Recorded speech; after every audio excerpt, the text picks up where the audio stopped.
we have reached our fourth and final session of this event, active investing. As its time comes, seeking alpha in a low return post-COVID world. Essentially, have the event of the past year been a catalyst for asset owners to award more active mandates, as passive has proved quite popular in the past decade or so. So welcome and thank you for being patient to our next panel. Isabel, could you start the introductions for us, please?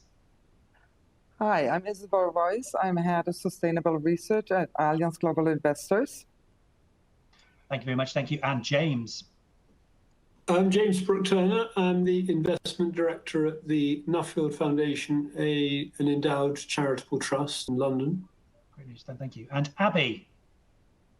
Good afternoon, everyone. I am the fund manager of the Jupiter Global Sustainable Equity Strategy and head of sustainable investing at Jupiter Asset Management. Thank you, Abbie. Thank you. And finally, Mitch. Hey, Mark. Thanks very much for having me.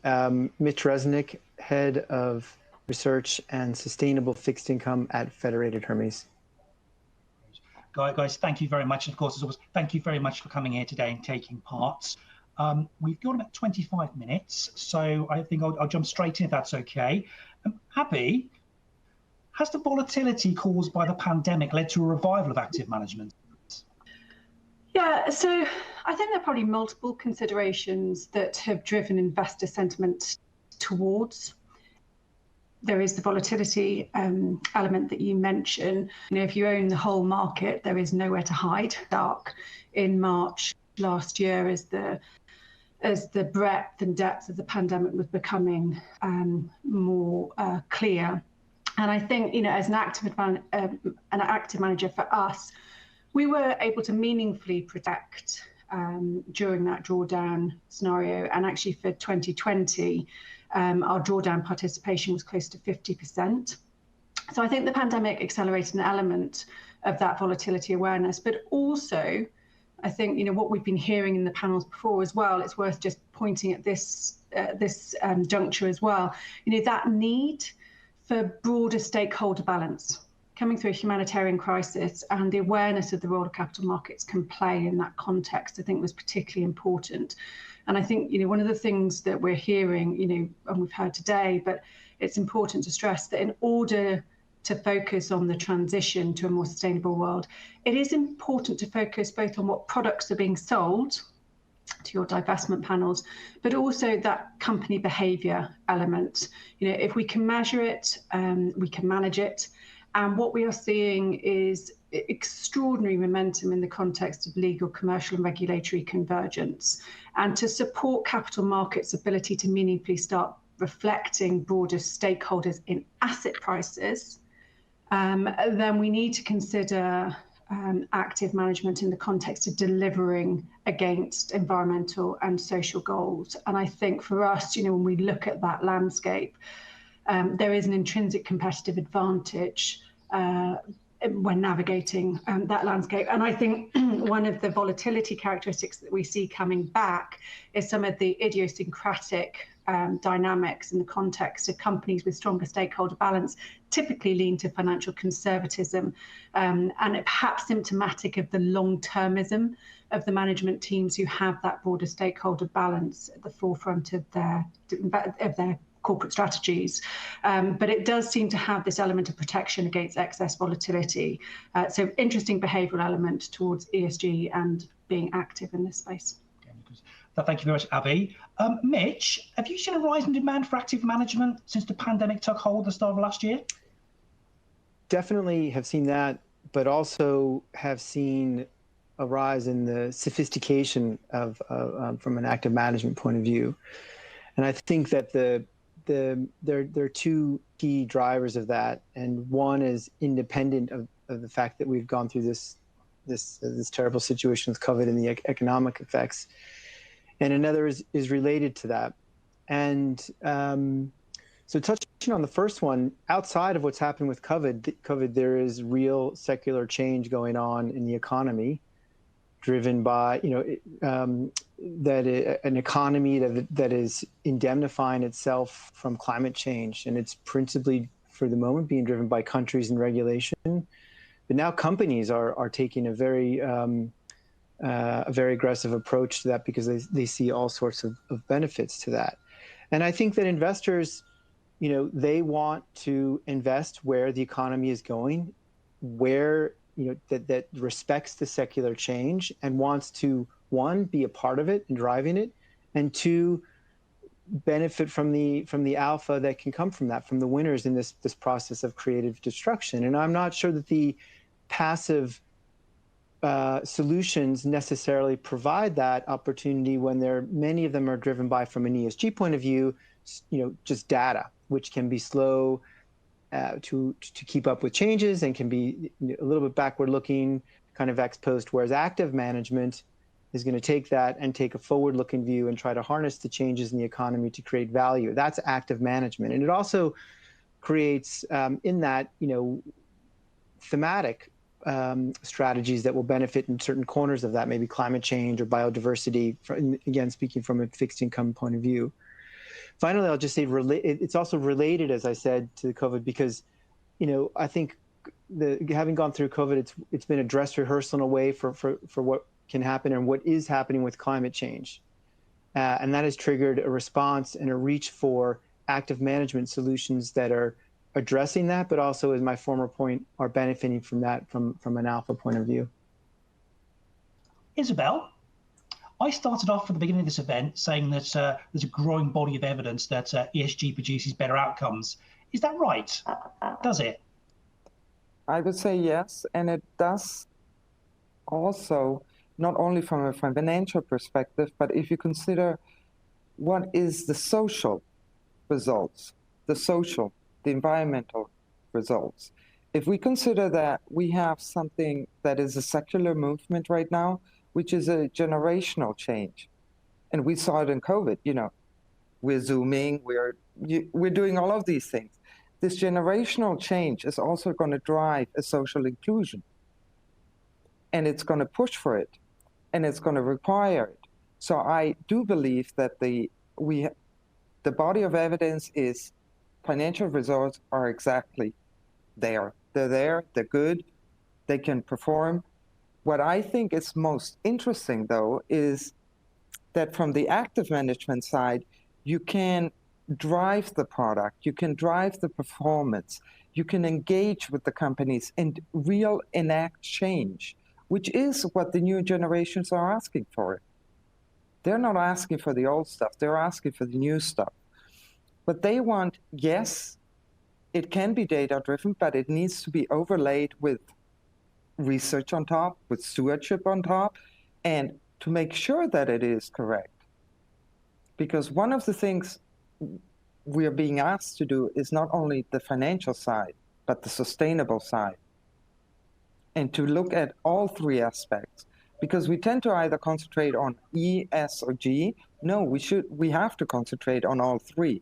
And COVID proved we also have a social aspect, not only the climate, but the social aspect, the inclusion that we need to consider. Okay.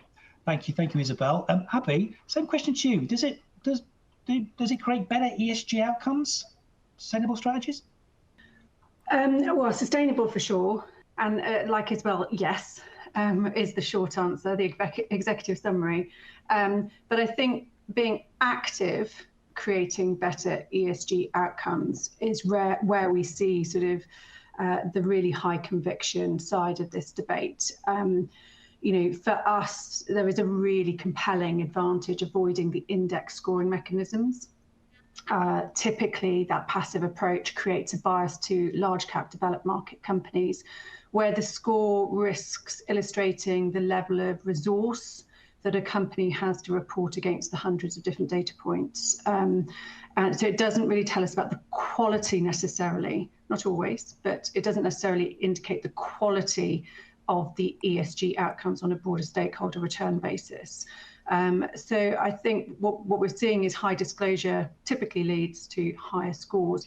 And for us as active managers, we as you would expect, we don't do this.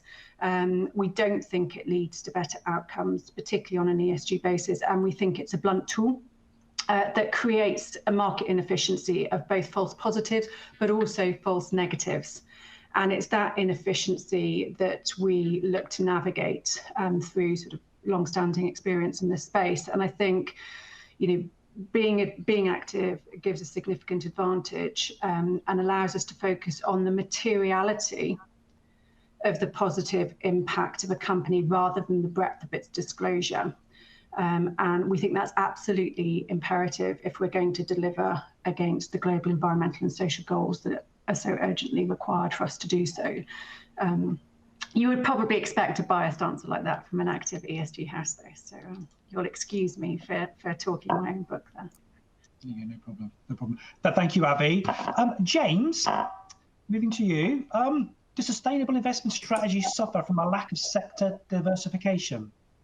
I mean, this is something that's exercised us greatly at Nuffield. So we're a predominantly equity investing fund, and so diversification, choosing managers who are going to perform differently in different markets is really important to us. And so as we've been thinking about ESG and finding managers who'll do that, trying to find managers who invest at the dirty end of the spectrum in minerals and mining and oils and that sort of stuff, that's much, much harder. But and that we've really struggled with that. But I think that in the old days, when everything was done by exclusions, that was fine. You just miss out on those companies, and you wouldn't have to trouble yourself with them. But now I think as we move towards much more engagement, then we are involved in that, and you're going to have to choose companies in a diversified portfolio that you don't really like. And so how you understand which of those bad companies you want to have becomes really interesting. And so you've got to, it's a much more nuanced debate. You're going to own an oil company or something, or a mining company. Which one do you own? So you can't get away from saying, oh, we just don't do that. You have to do it. So that's really interesting. But the other problem, which is sort of implicit in the question, is one of benchmarking. When we talk about diversification, we're comparing that to a classic market capitalized MSCI all-world strategy. We're not comparing it to an ESG strategy. So we're sort of saying, we're not going to invest in that, but we're still going to compare us to an index that we try not to invest in. So I think part of it's our problem of what do we use as our benchmark? Do we use an ESG benchmark, if that's where our commitment is, or do we say, actually, we could be investing in the whole market, and we do the latter at the moment. So there is an inconsistency in how we think about it. Thank you, James. Mitch, you are head of sustainable fixed income, so you're not investing in equities. I mean, is lack of sector diversification a problem for you? No, I think let's talk about the different approaches to ESG investing or sustainable investing. I think James touched, eloquently on both of those. And on the one hand, if clients or the approach is to build portfolios that are driven by values-based exclusions, then it depends on the number and the portion of the market that they represent. And if, so for example, if it's something as simple as controversial weapons or tobacco, not a problem. If you start layering in gaming and fossil fuels and other sectors, then it can start to have a meaningful effect. And that is the choice, as James kind of pointed out, that's the choice of the investor. But we, as the portfolio managers, also need to find ways to create, shall we say, proxies for those sectors that have disappeared in the exclusions process. So, for example, let's just talk about fossil fuels. That represents a lot of tracking error when you pull that away. But there are ways to create a proxy for that cyclicality and that volatility, so that you can get away with that to control for that tracking error. So you can build out positions in building materials, in basic materials, even in I know it sounds strange, but in sort of bottom of the cap structure, bank securities also represent a bit of that cyclicality. Then there's the other part of the market which wants to take this, doesn't want the exclusions-based approach, that wants to be open to the broader market, and is willing to invest in some of those brown companies, but that's where they're going to lean on us to select those that are in transition and those that are at the vanguard or soon to be leaders, and that's where the engagement component is a huge factor. It informs the way, not only encouraging a company to move, but it informs you as an investor on, of course, the sustainability trend, but also the financial trend. So there's a collateral benefit there, and it can make you a better investor, a more informed investor, and that works a lot for us in our SDG engagement high yield fund. And you think, how does high yield work with engagement? But it's very effective, and there, in particular, you don't have to really fight that diversification challenge as much as you would in a strategy that is governed by multiple values-based exclusions. But in the case, I think there are ways to manage that and respect what the investor wants, and also deliver performance that captures that trend, that tracking error. Okay, Mitch, thank you very much there. Isabel, ESG is quite a broad church, so do you have to go active to sort of get a full breadth of exposure? And can active go where passive can't, is what I'm trying to say. I think that is the short answer is yes. Why?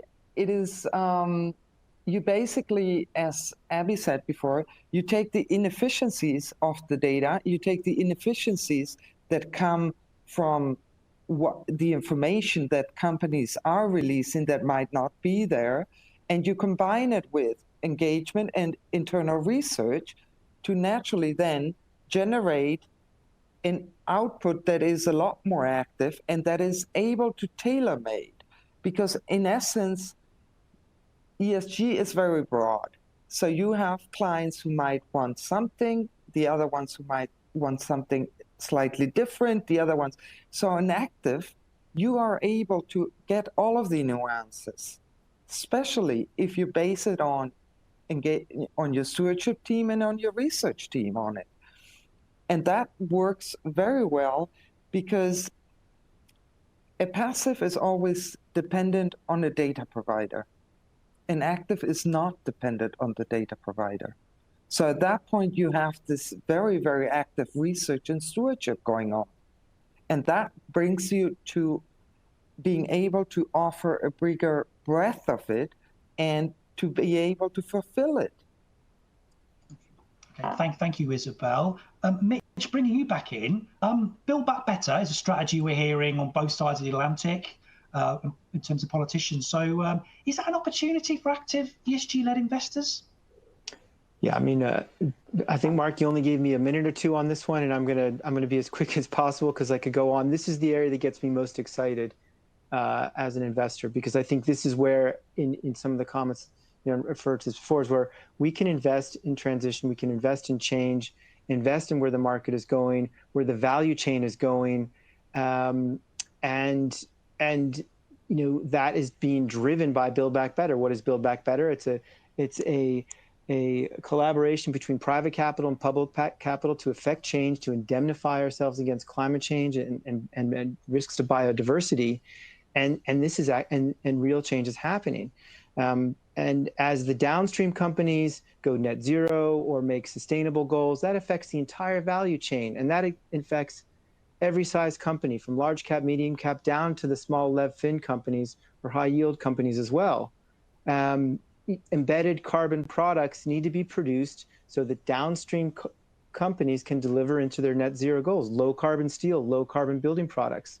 The companies that are focused and investing now in those types of transitions and those types of products, those are the ones that we invest in now. They may not score beautifully today from a third-party vendor today, but from the superficial sort of scoring, from the sort of scoring, but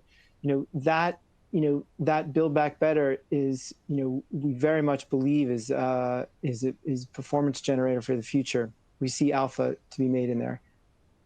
And sorry, one last comment. For us, it really sits at the union of that dual objective of creating financial performance as well as sustainability performance, benefits to society and the environment. Exciting times ahead, Mitch. Thank you. Abbie, I do speak to a lot of corporates, a lot of investors, and I do hear a lot about the sort of the lack or the inconsistencies in corporate disclosures. Do you think that's in any way limiting performance of ESG funds or active mandates? No, I don't think it's limiting performance, but I do think that we are at the start of a long journey. And if we think about this in the context of financial reporting standards, it's only really been in the last 8 years that we've meaningfully been able to integrate broader ESG information on a more reliable basis, at least. And I think we're in the early stages of that global standardization. And it did take decades to get to standardization in financial reporting. So I think this is to be expected. But we are currently in the position, which is quite unusual, to be relying on effectively unaudited self-reporting against a lot of these ESG considerations with harmonization and how the methodologies used to calculate some of these outputs. So it's nascent. We are mindful of that nascency, and I think there is a reliability element to that integration. But I think when we think about the relationship between ESG and alpha creation, we are starting to see really exciting pockets of factors which contribute on a materiality basis, and we're starting to see correlation. And what will be really interesting is where that analysis can go in the concept of causation. And at the moment, it's very much focused on correlation. And I think it's worth reflecting that in traditional financial attribution, when we look at that performance relationship, these are finite considerations. You're either listed in the UK or you're not. You're either in that sector or you're not. It's typically currency sector and listing geography. And so I think from that perspective, when we think about those traditional metrics and apply that linear element to ESG considerations, it's much more challenging, it's much more complex. They are non-binary considerations. If we think about human capital management across the globe, it's difficult to quantify some of those elements. But there are pockets, as I said, that we're able to do that in the context of waste production, carbon intensity, water use, gender pay gap, or pay gap reporting. But even there, where the data is available, which it isn't always. So we're starting to explore this, but I just flag it's so early in the journey that it's a really exciting time and chapter for the asset class more broadly. Okay. Thank you very much. Isabel, is the lack of credible, consistent ESG data a problem? I wouldn't call it a problem. I think for an active manager, it is something that you can use. It is an inefficiency that you can use, because having the engagement and having the analysts that talk to the companies, find out the things, it does make a difference to somebody just relying on data. That is the difference, I think, the main difference. What we are seeing, and which is happening right now, especially in Europe, is that we will have a lot more standardized disclosure. And it is different, it is new, it is more than what we've had. There will be a gap, a year more or less, between when we have to report it as to when the companies have to report it.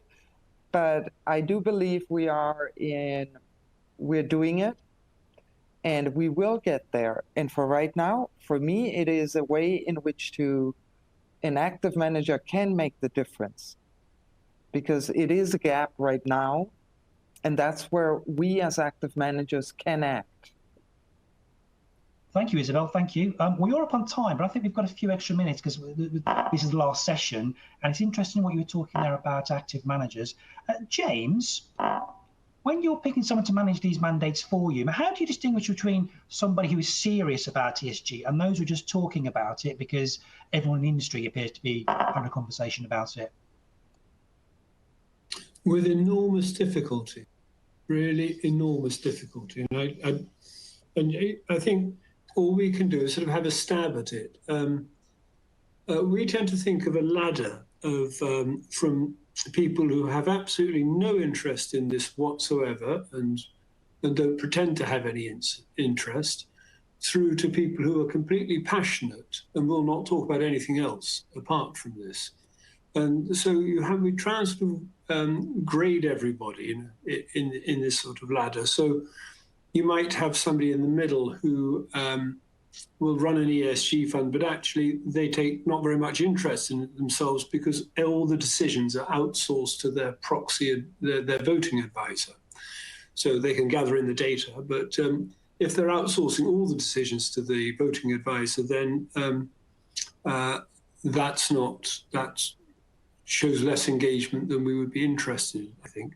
So one of the tests that we apply is how often do they vote not against the management, but against the proxy voting advisor? Because if you vote with your proxy voting advisor all the time, it suggests that you're not taking a very critical look, and the advisors do make mistakes.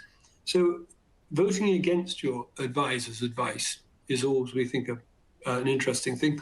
And also how people vote against shareholder resolutions is another way we think of highlights this, because quite often shareholder resolutions are really badly written. So you want to have somebody who's going to take a pragmatic view of that. So that's one indicator. There are lots of other indicators about company meetings and things, but we haven't made as much, we haven't really settled on a sort of an emblem that would distinguish those. So we find voting is very important. The other thing that does matter to us is on what do you vote? Most of the voting is done on directorships and capital allocation, those sort of rudimentary things. Very little bit is done on things that people like me would think about as classic ESG, like sort of social welfare issues or climate change. So finding out that proportion, it just involves more work for the client. Involves more work for everyone. Thank you, James. Thank you. So Abbie, even just hear them. I mean, how do you convince asset owners that you're passionate about ESG, you're doing it, you're integrating in everything you do? Yeah, look, I've spent the last 15 years dedicated to sustainable investing, and the one thing that has become very clear is the industry can't just say, and fund managers can't just say that you're integrating, but you have to evidence it. And evidencing it at the material risk-taking end of the value chain, and how these considerations are integrated into the allocation of capital. And James has already made the point in terms of outsourcing either internally or externally to stakeholders who give those guidelines and recommendations on your behalf. For us, it's so important that us as capital allocators have to own this research because it is financially material. And we would not outsource our financial fundamental analysis. So why would we do that for broader stakeholder analysis that clearly has demonstrable financial materiality in the context of internalizing previously externalized cost? And we know it's coming. That's what I talked about in terms of the convergence of landscape. So, and that's a panel for another time. But I think for us, demonstration evidence, and anybody who's read one of our annual impact reports on the global sustainable strategy will see the great lengths that we go to not only disclose transparency on the methodologies we use, but also where we'd like to see improvement. And so the positives and the negatives, because we are yet to find a perfect company. So I think evidencing transparency and ownership by the capital allocators is absolutely fundamental when demonstrating authenticity. Just want to jump in, and I think that the points that Abbie's made are all salient. I mean, it's difficult. Suddenly, the past couple of years, there's a huge surge in interest in this, and it's a difficult short to cover if you don't have it. So, legacy, history, ethos of the firm, the soul of the corporate level, all of that will manifest itself in both your mainstream funds and the thematic funds, and should come out at the other end, with reporting, case studies, demonstration, and resource dedicated to it, internal resource from a stewardship point of view and from an integration point of view. And and how well you answer RFPs. Back to the point from the very, very beginning, it's not, no one asks, do you do ESG anymore? How do you? It's, what's the carbon footprint? Can we see social impact reports? It's all gotten very, very sophisticated. Great. Thank you, Mitch. Thank you. And also thank you to Isabel, James, and Abbie. That's been fascinating. And of course, this brings the end of this event. I'd like to thank all the panelists who have spoken for the past 2 hours. Thank you very much. And for you, the audience, I hope we've included something for everybody in this. And I'm sure if we held this again 12 months from now with exactly the same panelists, we'd probably have different answers to some questions, and I might even have to ask different questions. So thank you very much. Goodbye.